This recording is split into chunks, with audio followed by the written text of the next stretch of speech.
Dalam beberapa menit ke depan, teman-teman akan mengenal sebuah konsep yang kerap dianggap remeh, kerap dianggap kecil bagi sebagian orang, tapi ternyata memiliki dampak yang sangat besar bagi pemenuhan hak-hak anak. Hal itu adalah suara anak. Teman-teman, saya memiliki sebuah pengalaman yang tidak bisa saya lupakan hingga hari ini. Dulu, waktu saat saya SMP, saya ada dalam dari sekolah, salah satu sekolah inklusif di kota saya. Yang mana artinya saya mempunyai kesempatan besar untuk bisa belajar bersama dengan teman-teman saya yang berkebutuhan khusus.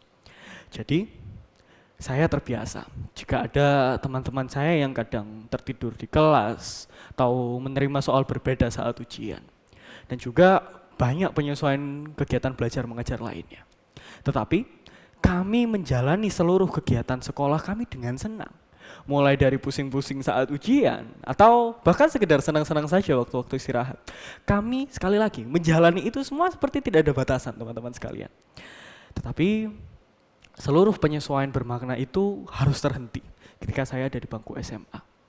Karena di bangku SMA tidak ada lagi yang namanya kebijakan sekolah inklusif. Jadi hanya ada sekolah luar biasa yang dikhususkan bagi teman-teman kami yang berkebutuhan khusus. Kami langsung dikagetkan saat saya berada di sekolah sini. Karena ada guru saya yang menjelaskan bahwa ada satu dari teman kami yang berpotensi untuk tidak bisa melanjutkan pendidikannya. Karena dia malas, dia tidak bisa mengikuti pembelajaran dengan baik. Bahkan seakan-akan tidak mau mengikuti pembelajaran itu dengan baik. Akhirnya saya memutuskan untuk mencari tahu. Ternyata teman saya itu tidak bisa membaca dan menulis dengan benar. Ada yang kurang beres menurut saya. Dan benar saja teman-teman sekalian. Teman saya itu masuk dalam kategori berkebutuhan khusus. Jadi saya langsung flashback dari teman-teman saya yang ke SMP. Bagaimana kami mulai dari senang-senang bersama, lari-larian bersama, main bola bersama, itu langsung terhenti di SMA. Saya mengingat lagi bagaimana semangat belajarnya yang tidak pernah padam sekalipun. Meskipun ada yang membatasi mereka, tapi semangatnya tidak pernah padam. Terus membara, terus menyala-nyala. Tapi saya juga tidak bisa melupakan teman saya yang ada di SMA. Saya prihatin, karena dia tidak bisa melanjutkan pendidikan di sekolah impiannya hanya karena pemangku kebijakan belum tahu tentang celah kebijakan yang disusunnya, yaitu belum melibatkan suara anak. Teman-teman, jika kita berbicara soal pendidikan, pastilah kita identik ya dengan memilih bidang studi, memilih jenjang karir kita. Saya yakin teman-teman sekalian pasti memiliki cita-citanya masing-masing, pasti memiliki preferensinya masing-masing dalam menjalani kehidupannya teman-teman. Tapi bagaimana jika ada orang dewasa atau bahkan orang tua teman-teman mengatakan bahwa cita-cita teman-teman adalah cita-cita yang tidak rasional? Saya yakin orang tua pasti ingin yang terbaik untuk anaknya. Tapi teman-teman, kitalah yang mengetahui kondisi saat ini. Kitalah yang ingin menjalani pendidikan sesuai preferensi kita kan. Itu artinya teman-teman, suara anak pantas untuk dilibatkan dan pantas untuk didengarkan. Tapi kembali lagi, jika suara anak memang pantas untuk didengar dan dilibatkan, teman-teman pernah terpikir enggak? Kenapa suara anak jarang dilibatkan dalam penyusunan kebijakan yang menyangkut soal anak? Apa karena anak-anak sudah pasrah aja meskipun untuk anak-anak mendengar, anak-anak melihat langsung dengan matanya ada celah di sana, ada ketidakadilan di sana? Apakah teman-teman menyerah? Apakah teman-teman berpasrah? Paradoks ini akan terus terjadi jika pemuda dan anak-anak terus membatasi kemampuannya untuk menyampaikan pendapatnya. Hal ini bisa kita cegah dengan hanya kita bisa bersuara. Kita menyampaikan pendapat kita. Insting saya masih sama seperti dulu. Jika ada ketidakadilan yang terjadi pada teman-teman saya, pada lingkungan sekitar saya, atau bahkan pada keluarga saya ingin langsung melakukan perubahan dengan segera. Karenanya saya langsung terpikir, bagaimana caranya tidak ada lagi teman-teman saya yang putus sekolah. Tidak ada lagi teman-teman saya yang harus membuang jauh cita-citanya. Hanya karena kembali lagi celah kebijakan itu terlihat nyata.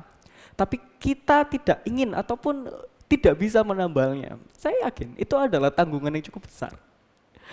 Oleh karena itu, saya memutuskan untuk bergabung kepada organisasi yang mendukung, memfasilitasi peran anak sebagai pelopor dan pelapor, juga mendukung partisipasi anak sebagai perencanaan pembangunan.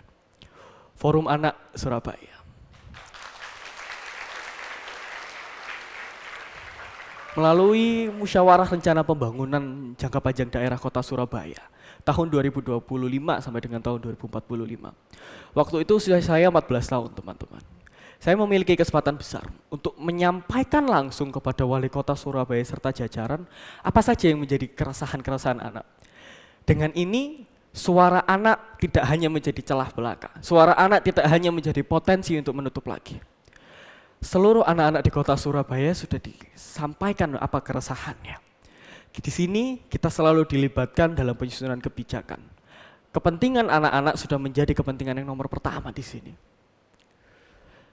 Kami langsung mencari dukungan kembali kepada kepala institusi. Dan kami menggiatkan yang namanya Musyawarah Rencana Pembangunan yang dikhususkan bagi pemuda.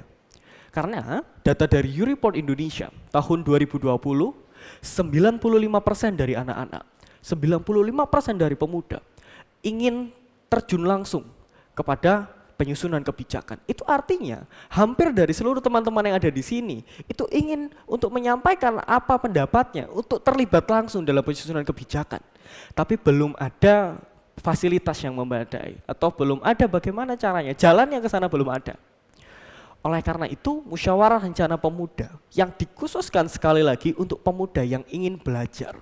Bagaimana caranya menyampaikan, bagaimana mendapatkan aspirasi dari teman-teman sebayanya. Ini semua kita giatkan di Musyawarah Rencana Pembangunan Pemuda. Ini sudah tersebar di seluruh kelurahan di kota Surabaya. Kita akan teruskan ini. Tapi kami kembali lagi dihadapkan pada permasalahan. Tidak henti-hentinya permasalahan ini datang, teman-teman. Banyak dari kelompok masyarakat memilih untuk mengabaikan aspirasi kami. Memilih untuk mendengar, tapi tidak mengimplementasikan. Jadi hanya sebagai angin lalu. Namun, apa gunanya peraturan instansi, apa gunanya dukungan kepala institusi, jika masyarakatnya memilih untuk tidak mengikuti? Ini akan terus terjadi. Sekali lagi, jika teman-teman tidak ingin menyampaikan apa yang teman-teman tahu. Bayangkan, jika teman-teman harus putus sekolah. Bayangkan jika teman-teman harus membuang jauh cita-cita teman-teman, hanya karena pemuda tidak ingin menyampaikan apa yang teman-teman tahu. Atau teman yang selama ini teman-teman ajak main. Itu bisa teman-teman katakan, loh kamu kenapa kok tidak menginginkan cita-cita yang jadi nyata? Itu bisa, kalau teman-teman tidak menyampaikan aspirasinya. Saya kalau ingat teman-teman itu di Musyawarah Rencana Pemuda itu senang. Karena di RT RW selalu berusaha untuk menyampaikan. Meskipun sudah terlaksana dari RT RW sebelumnya, ternyata keresahannya itu hanya satu. Keresahannya kebanyakan sudah terjawab, tapi belum mengetahui tentang apa yang sudah terjawab. Akhirnya setelah Musyawarah Rencana Pembangunan itu selesai, banyak masalah dari pemuda dan anak sudah bisa ditangani dengan baik oleh pemerintah, oleh pemangku kebijakan. Tapi bagaimana jika teman-teman ada yang memilih untuk diam? Ada teman-teman yang berpikir bahwa apa yang sudah disusun oleh kepala institusi sudah pasti benar. Tidak perlu dikritisi kembali, tidak perlu diawasi kembali. Ini berbahaya. Dan ini yang menjadi semestinya menjadi PR kita bersama. Karena kalau ini dibiarkan, tidak akan ada yang namanya Indonesia Emas tahun 2045. Tidak akan ada. Hanya ada Indonesia Cemas yang ada. Ini waktunya kita bergerak. Teman-teman bisa berdampak. Teman-teman bisa berguna bagi lingkungan teman-teman sekitar teman-teman. Jika teman-teman hanya bisa menyampaikan apa yang menjadi keresahan teman-teman. Jika kamu bisa menyampaikan apa yang menjadi keresahanmu di keluarga kamu, di sekolah kamu, di lingkungan kamu, kamu akan bisa berdampak bagi lingkungan sekitarmu. Kalian akan bisa membantu teman-teman kalian yang putus sekolah untuk kembali melanjutkan cita-citanya. Untuk bisa melanjutkan kehidupannya menjadi kapasitas yang terbaik.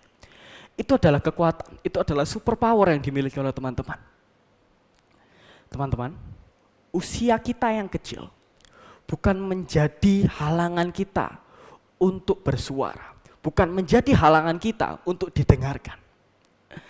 Teman-temanku sekalian, ribuan anak dan pemuda di kota Surabaya sudah berdampak, sudah bermanfaat bagi lingkungan sekitarnya. Dan sekarang giliranmu.